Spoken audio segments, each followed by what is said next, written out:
begins today. Let's go back to the NFL. Let's run the hurry up on some of the latest NFL news.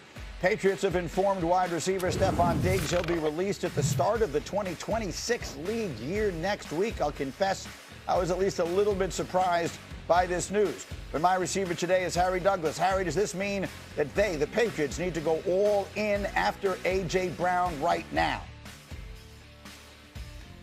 It's a possibility, but Greeny, I think the most glaring need is revamping that offensive line. We have to remember last season in 2025, Drake May was sacked 47 times. That was the fourth most by any quarterback. And then when you got the playoffs, he was sacked 21 times in the 4 games. So protecting your franchise quarterback is the most important in my opinion. So let's talk about that here. The A.J. Brown of it all came out. You just came back from Indianapolis where you got a week of just all the schmoozing. That's like a never-ending schmooze fest. Yes. What are you hearing about A.J. Brown? Well, when it comes to A.J. Brown, I had one GM tell me, well, you know the Patriots are going to be all in on A.J. Brown. And that was before the Stefon Diggs news yesterday. Now, it makes a ton of sense given the history with Vrabel and A.J. Brown from their time in Tennessee.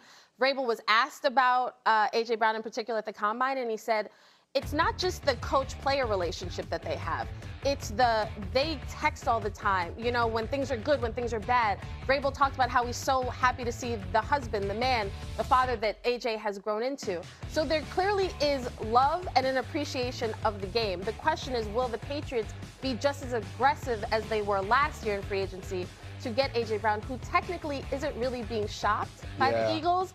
Howie Roseman, though, his phone's always open if you want to call. Should they be? Absolutely. Listen, you talked about the history with Vrabel and A.J. Brown. That's a simple call to Howie. That's the what's up, big head, hey, you up type of text that you're sending out there and seeing what it's going to take to get a guy like A.J. Brown. I agree with Harry about the offensive line and protecting Drake May, their quarterback, their franchise quarterback. Another way to protect him, too, is to get a guy on the outside that can get open when you don't have a ton of time, when you're going to a quick drop. A.J. Brown is still that guy that can beat man coverage one-on-one. So going to get a true number one, a big physical receiver like A.J. Brown will be big. Remember, they tried to sign Chris Godwin in free agency a year ago as well, a big-name wide receiver. That didn't work out. Now Stefon Diggs is gone. Getting a guy like A.J. Brown will be big for Drake May. So we had that move made yesterday, and then we had another, and this was another move that took us by surprise, a big trade in the NFL yesterday. Let me show it to you. The Chiefs trading all-pro corner Trent McDuffie to the Rams for a host of picks, including a late first-rounder this year. And this is what we thought of it in Vegas. DraftKings, the Rams entered yesterday tied with the Seahawks for the shortest odds to win the Super Bowl. After yesterday's trade, L.A. is now the favorite. J-Mac, what are the Chiefs doing trading away one of their best players? That's one of the situations you get in. Trent McDuffie, an all-pro, two-time all-pro type of player. He deserved a massive contract at that cornerback spot. The Chiefs are in a situation where you just can't pay everybody, so they were forced to make a trade and get rid of him and get something in return. To me, this signal for the Chiefs, hey, we don't see ourselves as contenders right away. Patrick Mahomes coming off of an injury. At some point, he's going to be healthy. But not only is Trent McDuffie, their all-pro corner, going to be gone, their corner on the other side, Jalen Watson, he's a free agent. Their safety, Brian Cook, he's a free agent. They could have 3 out of 4 new starters in the secondary next year. To me, this is the Chiefs sort of hitting reset in the sense of now we have to build our next nucleus of the guys that are going to go on a run to become contenders as Mahomes is getting healthy over the next maybe 2 to 3 seasons opposed to 2026. You sound to me like you're talking about a team that is not, well, Patrick gets healthy and we're right back in the Super Bowl. I don't see that. You agree with that, Harry? Do you think the Chiefs are still, I don't know, multiple moves away from being right back in the Super Bowl?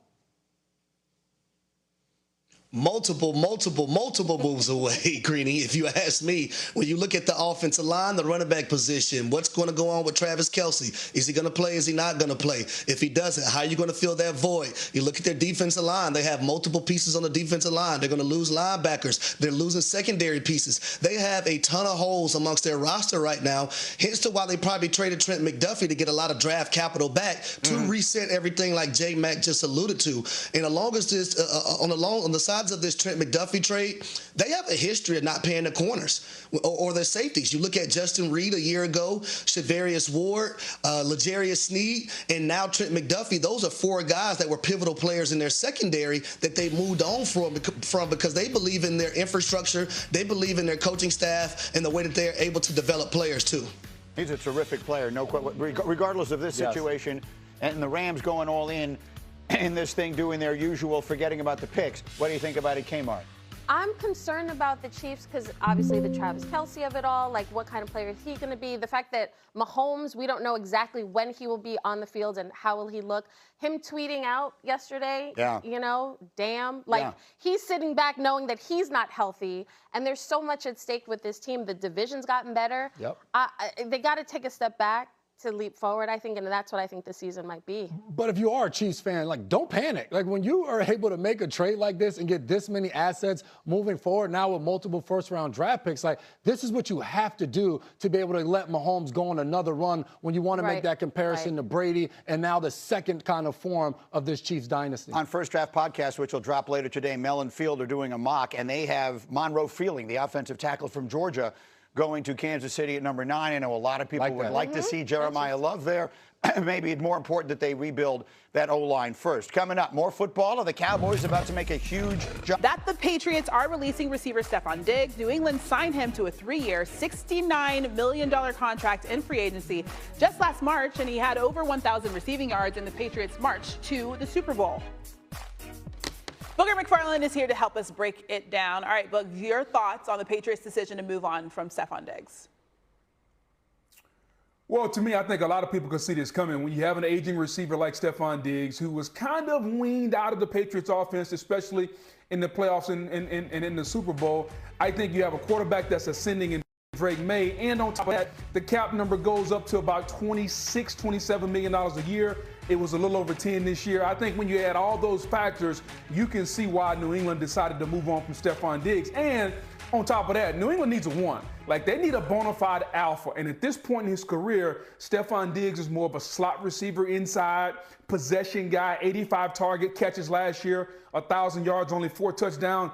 They need a home run hitter. They need Shohei Ohtani. They need somebody in their lineup that can take the top off the defense and be the bona fide number one. When Drake May drops back and sees you one-on-one with his number one, he knows where he's going. Stefon Diggs is not that guy anymore. So you could kind of see this one coming. I do want to mention, you mentioned those 1,000 yards. That did lead the Patriots in receiving yards last season. But we also have other NFL news coming in. Adam Schefter reporting that the Chiefs are trading all-pro cornerback Trent McDuffie to the Rams for a package that includes the 29th overall pick in this upcoming April draft and 3 more picks.